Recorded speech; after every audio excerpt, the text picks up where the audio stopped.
ആശുപത്രിയിൽ പരിശോധന mobile torch light വെളിച്ചത്തിൽ.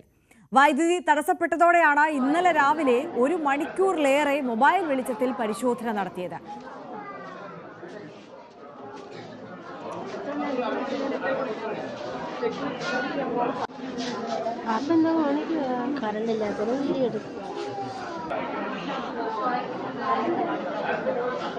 ശരണ്യ സ്നേഹജൻ കൂടുതൽ വിവരങ്ങളുമായി നമുക്കൊപ്പം ചേരുകയാണ്. ശരണ്യ, ഇതെങ്ങനെയാണ് ആശുപത്രി ഇരുട്ടിലായത് പൂർണ്ണമായും?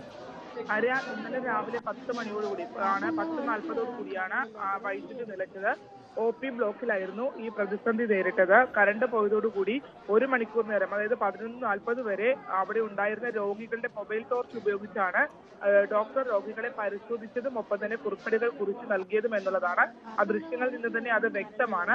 1 മണിക്കൂർ നേരം ആ ഒരു കറണ്ട് അവിടെ ഉണ്ടാവാത്ത ഒരു സാഹചര്യമാണ് ഉണ്ടായിരുന്നത്. ഇത് ഇടയ്ക്കിടയ്ക്ക് നേരിടുന്നു എന്നാണ്. OP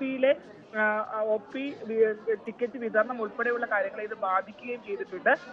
ഈ ആശുപത്രിയിൽ ഒരു ജനറേറ്റർ സംവിധാനം ഉണ്ടായിരുന്നെങ്കിലും അത് നിസ്സാര പ്രശ്നങ്ങൾ ഉണ്ടായതിനെ തുടർന്ന് പ്രവർത്തിക്കാതായിട്ട് വർഷങ്ങളായി എന്നുള്ളതാണ് ആളുകൾ പരാതി പറയുന്നത്. ഈ OP അടക്കമുള്ള ബ്ലോക്കുകളിൽ ഇത്തരത്തിൽ കറണ്ട് പോവുക പതിവാണ് എന്നുള്ളതാണ്. രോഗികളുടെ കൂട്ടിരിപ്പുകാരായ ആളുകൾ ഉൾപ്പെടെ മൊബൈൽ ടോർച്ച് തെളിച്ച് ഡോക്ടറെ കാണിച്ചതുകൊണ്ടാണ് ഡോക്ടർക്ക് പരിശോധിക്കാൻ കഴിഞ്ഞത് എന്നുള്ളതാണ്.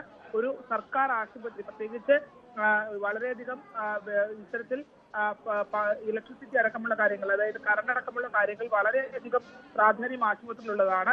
ഓക്സിജൻ വിതരണം അടക്കമുള്ള സംവിധാനങ്ങൾ, അവിടെയുള്ള മറ്റ് യൂണിറ്റുകളുടെ പ്രവർത്തനം, എല്ലാത്തിനും ഈ വൈദ്യുതി വളരെ അത്യന്താപേക്ഷിതമായ ഒന്നാണ്. അവിടെയാണ് ഇങ്ങനെ ഒരു മൊബൈൽ ടോർച്ച് തെളിച്ച് OPയിൽ ഇരുന്നു കൊണ്ട് ഡോക്ടർക്ക് പേഷ്യൻസിനെ നോക്കാൻ കഴിയുന്ന ഒരു ഗതികെട്ട സാഹചര്യത്തിലേക്ക് പോയി എന്നുള്ളതാണ് ശ്രദ്ധേയം. എന്തായാലും ഈ ഇത്തരത്തിൽ 1 മണിക്കൂർ നീണ്ട പവർ ഫെയിലിയർ ആയിരുന്നു OP ബ്ലോക്കിൽ കായംകുളം താലൂക്ക് ആശുപത്രിയിൽ ഉണ്ടായത്. ശരണ്യ സ്നേഹജനാണ് വിവരങ്ങളുമായി ചേർന്നത്.